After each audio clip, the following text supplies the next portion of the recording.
चलिए आज next question है हमारा क्वेश्चन नंबर 4। 1 2 3 कंप्लीट हो गए और फोर्थ के first part second part complete. अब थर्ड पार्ट पे क्या दे रखा है, 2x plus y minus 6 equal to 0, 4x minus 2y minus 4 equal to 0। अब एक चीज ध्यान रखना, जब भी ऐसी कोई इक्वेशन आती है तो इक्वल में क्या होना चाहिए, 0 आना चाहिए। ये ध्यान रखो आप, ठीक है। इक्वल में 0 होगा तब भी हम a1 b1 और c1 सही से फाइंड कर सकते हैं, ठीक है। तो कैसे क्या करना है, आप चाहो तो यही इक्वेशन वापस आप क्या करें, कॉपी कर दो। 2x plus y minus 6 equal to क्या आ गया, 0। और इसकी देख लो 4x minus 2y minus 4 equal to 0। आगे बस में ये एज इट इज मैंने क्या कर दिया, कॉपी कर दिया। जो फर्स्ट में लिखा है वो तो है इक्वेशन नंबर 1, जो सेकंड में लिखा है वो इक्वेशन नंबर 2। आई बस में अब हमें क्या करना है, इन्होंने ये बोल रखा है कि जो इक्वेशन आपको दे रखी है वो कंसिस्टेंट है या इनकंसिस्टेंट। तो सबसे फर्स्ट क्लास में हमने क्या देखा था कि जो दो केस होते हैं ऊपर के वो तो कहलाते हैं कंसिस्टेंट, और नीचे वाला जो पैरेलल लाइन वाला जो केस होता है वो क्या कहलाएगा, इनकंसिस्टेंट। तो हमें ये देखना है कि भाई कंसिस्टेंट है या इनकंसिस्टेंट। अगर कंसिस्टेंट हुआ तो आगे सोल्व करना, और इनकंसिस्टेंट हुआ तो वहीं स्टॉप हो जाना। देख लेते हैं, यहाँ पे पहले आप देख लो a1 मतलब जो फर्स्ट इक्वेशन में आपको x दे रखा है उसके पास में कितना हो गया, 2 हो गया। b1 मतलब इक्वेशन 1 की बात कर रहा हूं, क्योंकि मैं 1 1 लगा रहा हूं मतलब इक्वेशन 1 की बात कर रहे हैं। तो b1 यहाँ पे y के पास में कुछ नहीं है, अब कुछ नहीं है तो क्या हो गया, 1 हो गया। फिर अपन देखते हैं c1 मतलब ये है ना, जो कांस्टेंट टर्म होती है कितनी है, माइनस का 6। क्लियर आपके। नेक्स्ट देख लो a2, अब a2 कितना 4, b2 कितना हो जाएगा यहाँ पे माइनस का 2, और c2 कितना हो जाएगा माइनस का 4। आगे बस में, ठीक है। ये हमने क्या फाइंड किए, a1 b1 c1 ऊपर इक्वेशन से, और a2 b2 c2 second equation से। अब उसके बाद में वही सेम चीज a1 डिवाइडेड बाय a2, ठीक है। तो a1 divided by a2, a1 कितना है 2 है, और a2 कितना है 4, कैंसिल कर दो, 2 1 जा 2, 2 2 जा 4, तो कितना आ गया ये 1/2 आ गया। फिर नेक्स्ट अपन क्या करते हैं, b1 डिवाइडेड बाय b2, तो b1 कितना दिख रहा है आपको 1 दिख रहा है, और b2 कितना दिख रहा है -2 दिख रहा है, ठीक है। अब एक चीज ध्यान रखना, माइनस ऊपर हो या नीचे हो बात एक ही है, ठीक है। इसको अपन ऐसा भी लिख सकते हैं। आई बस में अब आपको दिख रहा होगा कि ये 1/2 ये भी 1/2, लेकिन इक्वल नहीं कह सकते, क्यों, क्योंकि ये तो प्लस का है और ये किसका है, माइनस का। तो अपन यहाँ पे क्या बोलेंगे, a1 divided by a2 not equal to b1 divided by b2।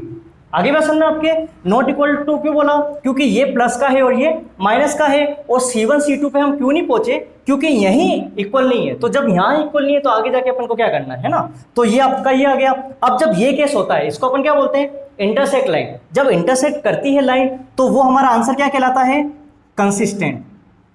आई बस समझ में। और क्वेश्चन में भी यही कहा है कि अगर आंसर आपका निकलता है कंसिस्टेंट तो आपको क्या बनाना है, ग्राफ बनाना है, और अगर कंसिस्टेंट नहीं होता तो ग्राफ नहीं बनता, ठीक है। अब इसके आगे अपन प्रोसेस कौन सा करेंगे, ग्राफ वाला। क्यों, क्योंकि आंसर क्या आ गया, कंसिस्टेंट। तो सबसे पहले हम पढ़ चुके हैं, पहले क्या लेंगे, इक्वेशन नंबर 1 लेंगे। अब इक्वेशन 1 आप देख लो यहाँ पे, ये रही कितनी 2x plus y minus 6 equal to 0। आगे बस में इक्वेशन नंबर अपन ने 1 ले ली। फिर मैंने आपको क्या बताया था, जब इक्वेशन अपन फाइंड कर लेते हैं उसके बाद में आपका मन हो तो x को इधर रख दो, है ना, और आपका मन हो तो y को रख दो, ठीक है। लेकिन रखते वक्त थोड़ा सा माइंड ये लगाना, किसी को भी रखो चलेगा, बट एक चीज ध्यान रखना, सिंपल आपको करना है ना। आपको क्या करना है, इजीएस्ट मेथड फॉलो करना है। तो उसमें क्या होगा, अगर मैं x को रखता तो आपको दिख रहा है x के साथ में 2 आ रहा है, ये थोड़ा प्रॉब्लम देगा। क्या देगा, उधर ले जाएंगे फिर डिवाइड में आ जाएगा। तो आप क्या करो, y को रख लो। y के पास में क्या है 1 है, तो 1 का तो कोई मतलब होता नहीं है। तो आपने क्या रखा, y को यहाँ रख लिया, तो 6 माइनस का उधर गया तो प्लस का हो गया, और 2x को भी इक्वल के उधर ले जाओ, प्लस का है तो माइनस का 2x। आई बस समझ में, ठीक है। ये अपना हो गया। उसके बाद में अपन आगे सोल्व करते हैं। ये तो इक्वेशन से हमने बना लिया। फिर आपको क्या करना है, इक्वल के यहाँ पे क्या आया, x आया, तो x की वैल्यू आपको रखनी है ना। आपकी मर्जी हो वो रख लो, ठीक है, जो भी आप सही समझो वो रख लो, कोई फिक्स नहीं है कि अपन क्या रखें। तो 6 माइनस 2 का 2 आ गया। अब हमें किसकी वैल्यू रखनी है, x की। तो ध्यान रखना, जब भी x की वैल्यू रखते हैं या किसी की भी वैल्यू रखते हैं ब्रैकेट में रखते हैं। आई बस समझ में। आपका मन करे कि सर मैं तो 0 रख देता हूँ, ठीक है, आपने क्या रख दिया जीरो, तो जैसे ही जीरो रखा तो 6, 0 2 जा 0, तो y इजिकल टू 6 में से 0 जाते हैं तो वही फिगर आता है, कितना आ गया 6। यहाँ तक क्लियर है आपके? ठीक है, y इजिकल टू कितना आ गया 6 आ गया। अब एक बार हमने वैल्यू रखी तो ध्यान रखना ज़्यादा से ज़्यादा 2 बार ले लो, 3 बार लोगे तो भी चलेगा लेकिन अपने ज़्यादा नहीं लेना, 2 बार रख लो। एक बार तो रख ली वैल्यू, एक और बार वही चीज़ 6 माइनस 2 का 2, अब 0 रखा था तो आप क्या रख दो 1 रख दो, है ना, आपका जो मन हो वो रख दो। फिर यहाँ पे आपने क्या रख दिया 1, क्योंकि ये जो इक्वेशन में लेके आया था उसी को लेके मैं वैल्यू रख रहा हूँ। एक बार तो 0 रखी थी और एक बार 1 रख रहे हैं। तो आपको पता होगा कि बोर्डमास रूल में होता क्या है, पहले ब्रैकेट सोल्व होता है, तो 6 का तो 6, 2 बन जा 2 प्लस माइनस माइनस का 2, तो y इजिकल टू कितना आ गया 6 में से 2 लेस करो 4। आई बात समझ में? यहाँ तक क्लियर है आपके? तो जैसे ही हमने 0 रखा और 1 रखा तो y की वैल्यू हम फाइंड कर पाए। तो जैसे ही हमने फाइंड कर ली किसकी, इक्वेशन 1 की, तो इक्वेशन 1 जैसे ही आप फाइंड कर लो वैल्यू, फिर आप क्या बना दो, एक टेबल बना दो।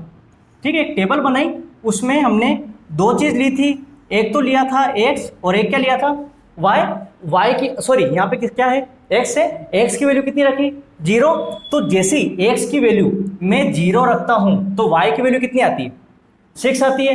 फिर सेकंड देख लो, x की वैल्यू में 1 रखता हूँ तो y की कितनी आती है 4 आती है। ध्यान रखना जब यहाँ से आप ये कॉपी करते हो ना तो थोड़ा सा ध्यान रखना, कई बार क्या होता है अपन जल्दी जल्दी में x y में थोड़ा उलट पुलट हो जाता है ना, तो थोड़ा सा ये अपने सही ढंग से उतार लिया।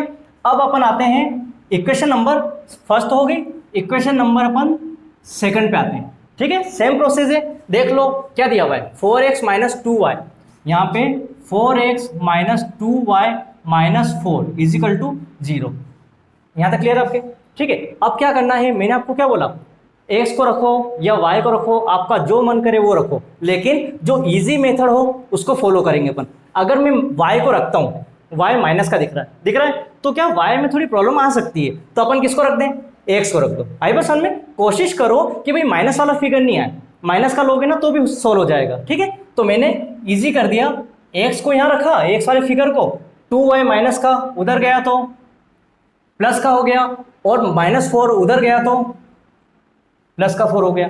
आई बस में फिर मैंने आपको क्या बोला था कि जो वेरिएबल होता है, मतलब जैसे अगर x है, x के साथ में क्या आ रहा है 4 आ रहा है, वेरिएबल अकेला होना चाहिए। यहाँ पे दिख रहा है आपको 4 आ रहा है, तो वेरिएबल को जैसे ही मैंने अकेला रखा, इन दोनों के बीच में कोई साइन नहीं है तो मल्टीप्लाई होता है, तो मल्टीप्लाई वाला जो फिगर वहां जाता है तो क्या हो जाएगा डिवाइड। ठीक है, आई बस में ये क्या हो गया डिवाइड हो गया। बस अब अपन आगे सोल्व नहीं कर सकते, क्यों नहीं कर सकते, क्योंकि y की वैल्यू हमें पता ही नहीं है। तो सोल्व करने का तरीका क्या है, वही सेम चीज, y की वैल्यू रखो, रख के प्लस 4 करना, फिर ऐसी वैल्यू आए जो 4 से क्या हो जाए डिवाइड हो जाए। ऐसी वैल्यू मत रख देना कि 4 से डिवाइड हो ही नहीं, है ना, पॉइंट में आएगा ना तो थोड़ा दिक्कत आ जाएगी।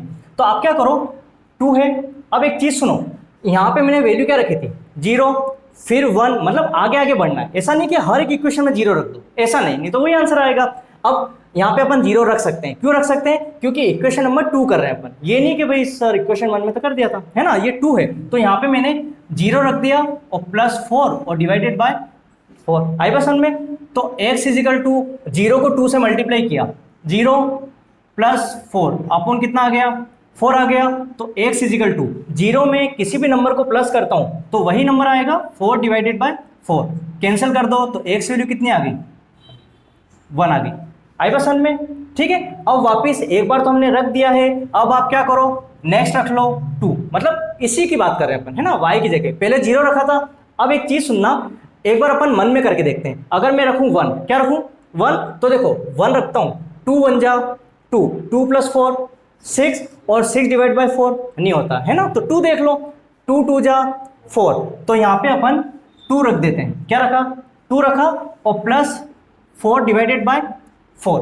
अब मेरे को कैसे पता चला, इधर देखना, 2 2 जा 4 प्लस 4 है ही अपने पास, और डिवाइड में क्या है 4 है ही, तो 4 प्लस 4 कितना होता है 8 होता है, तो 8 डिवाइडेड बाय 4 दिख रहा है आपको, 4 से डिवाइड हो सकता है, इसलिए मैंने 2 लिया था, है ना, 1 का हो ही नहीं रहा था फिगर, तो 4 2 जा 8, तो x की वैल्यू कितनी आ गई 2 आ गई। आगे बात समझ में आपके? अब ये 2 वैल्यू रख के हमने सोल्व कर दिया है, अब इसकी क्या बनानी है हमें टेबल, तो टेबल हम इसकी यही बना देते हैं। ठीक है, अब इसमें क्या रहेगा वही सेम चीज़ x है और y है। अब थोड़ा सा ध्यान देना, यहाँ पे हमने किसकी वैल्यू रखी थी, y की रखी 0, x की वैल्यू कितनी आ गई 1, y की वैल्यू कितनी रखी हमने 2, तो x की कितनी आ गई 2। क्लियर है आपके? ठीक है, तो हमने क्या किया, ये इक्वेशन 2 सोल्व करके टेबल भी कंप्लीट हो गई। अब इन दोनों टेबल को लेके हमें क्या करना है, ग्राफ रेडी करना है। यहाँ तक क्लियर है आपके? ठीक है, अब हम ग्राफ रेडी करेंगे।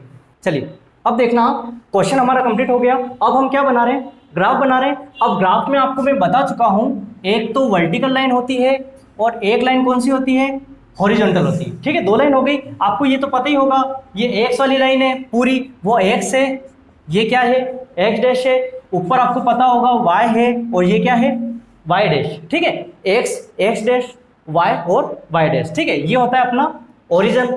ठीक है, अब आप देखो, पहले टेबल पे फोकस करो, सबसे बड़ा से बड़ा नंबर कौन सा है, 6 है। तो आपका क्या काम है, 6 तक एक बार आप लाइन ले लो, 1 2 3 4 5 6। आगे बसन में माइनस में कुछ नहीं है, बट फिर भी थोड़ा सा ले लो आप। आई बसन में इसमें तो कुछ है ही नहीं, तो भी आप बनाना है ना। फिर यहाँ पे वही सेम 1 2 3 4 5 और 6। ठीक है, ये हो गया। नीचे माइनस में कुछ नहीं, बट फिर भी ले लो। आगे बसन में अब हमें क्या करना है, ग्राफ रेडी करना है। तो ग्राफ में क्या है, एक एक करके सोल्व करेंगे हम। पहले आप ये देख लो, ठीक है, 0 पे 6, तो हमें क्या करना है, 0 तो ये रहा और 6 ये रहा। ठीक है, 0 पे 6 हो गया, तो यहाँ पे आप नाम लिखना मत भूलना, 0 पे 6। अब नेक्स्ट देखो, 1 पे 4, तो 1 ये है और 4 ये है, तो 1 पे 4। आई बस 1 में। ठीक है, अब हमारा काम क्या है, ये गलती मत करना कि इक्वेशन 2 के भी पॉइंट लगा लो फिर लाइन मैच करो। 1 के हो गए पॉइंट, अब आप क्या करो, लाइन ड्रॉ कर लो। ठीक है, ऐसे करके ये लाइन आप ये ड्रॉ कर लो। ठीक है, जब आप ग्राफ में बनाओगे ना आपकी ग्राफ कॉपी में, तो आपको एकदम स्ट्रेट लाइन जाएगी। ठीक है, उसके बाद में 1 पे 0, 1 पे 1 तो ये है ही, और ये लाइन किसकी है, 0 की है, तो यहाँ आ गया 1 पे 0 और 2 पे 2, तो 2 पे 2। आई बसन में 2 पे 2, ये दिख रहा है आपको। ठीक है, ये थोड़ी सी लाइन मेरी ऐसी हो गई है, बट क्या है, पॉइंट जो है ना इसके, अब देखो ये लाइन ऐसी जाएगी, क्योंकि ये बिल्कुल स्ट्रेट ऐसे करके ही निकलेगी। ठीक है, थोड़ी सी मेरे से वो हो गई थी, ये आगे सन में ये पॉइंट है, क्या आ गया 2 पे 2 आ गया। उसके बाद में ये पूरा कंप्लीट हो गया। अब इन दोनों की बात कर रहे हैं अपन, तो ये लाइन आप ड्रॉ कर दो। ठीक है, ये ऐसे करके, क्लियर है? ठीक है, तो 2 पे 2 हमारा हो गया था, और उसके बाद में ये पूरा हमारा कंप्लीट हो गया, और दोनों इक्वेशन को हमने क्या किया, ठीक है, लाइन स्ट्रेट खींच दी। तो जैसे ये दोनों जो कट रही है लाइन, मतलब इंटरसेक्ट कर रही है कौन से पॉइंट पे, 2 पे 2, तो हमारा आंसर क्या हुआ, 2 पे 2। पहले तो लिखा जाता है x और फिर लिखते हैं हम y को। तो आप चाहो ना तो यहाँ पे मेंशन कर दो, x इजिकल टू कितना आ गया 2 आ गया, और y इजिकल टू कितना आ गया 2 आ गया। ठीक है, बस ध्यान रखना, जो इक्वेशन वाली लाइन खींची है यहाँ पे आप क्या करना, वो इक्वेशन लिख देना, और ये जो है सेकंड इक्वेशन क्या थी, वो इक्वेशन भी आप लिख देना। क्लियर है आपके, समझ में आ गया? चलिए अब नेक्स्ट पार्ट है हमारा 4। क्या बोल रहा है, 2x minus 2y minus 2 equal to 0, 4x minus 4y minus 5 equal to 0। आपको दिख रहा होगा इक्वल में पहले ही 0 दे दिया, तो कोई दिक्कत वाली बात ही नहीं है ना। तो डायरेक्ट कर लो, और आप चाहो तो नीचे लिख दो भली, as it is 2x minus 2y minus 2 equal to 0। ये इक्वेशन नंबर 1 हो गई। Second equation 4x minus 4y minus 5 equal to 0, ये इक्वेशन नंबर सेकंड हो गई। अब हमें क्या करना है, इन दोनों इक्वेशन को लेके सोल्व करते हैं। a1 कितना है 2, b1 कितना है -2, c1 कितना है -2। यहाँ देख लो a2 कितना दे रखा है 4, b2 यहाँ पे है -4, c2 कितना है -5। आई बस समझ में, ये तो हमने देख चुके हैं, इसलिए मैंने थोड़ी स्पीड में लिख दिया। अब आप देखो a1 divided by a2, a1 कितना है 2 और a2 कितना है 4, 2 1 जा 2, 2 2 जा 4, तो कितना आ गया 1/2 है ना, ये हो गया। अब अपन आगे देख लेते हैं b1 डिवाइडेड बाय b2, तो b1 कितना है अपने पास -2 और b2 कितना है -4, तो यहाँ पे लिख दिया मैंने -2 और डिवाइडेड बाय -4, कैंसल 2 1 जा 2, 2 2 जा 4, 1/2 आया समझ में। अब देख लो सेम है, तो अपन को आगे बढ़ना है। C1 डिवाइडेड बाय C2, तो C1 कितना है अपने पास, माइनस का 2 और माइनस का 5, माइनस से माइनस कैंसल, कितना हो गया 2/5। जैसे हमने देखा दो तो इक्वल है बट थर्ड जो है ना वो इक्वल नहीं है, तो ऐसा मैं लिख सकता हूँ A1 divided by A2 is equal to B1 divided by B2 not equal to C1 upon C2। वही सेम केस है ना, कौन सा, पैरेलल लाइन वाला। तो जब ये केस आ जाए तो अपन क्या बोलेंगे, क्या रहेगा, इनकंसिस्टेंट। ठीक है, इनकंसिस्टेंट है तो इसका भी हम ग्राफ ड्रॉ नहीं कर सकते। आया समझ में।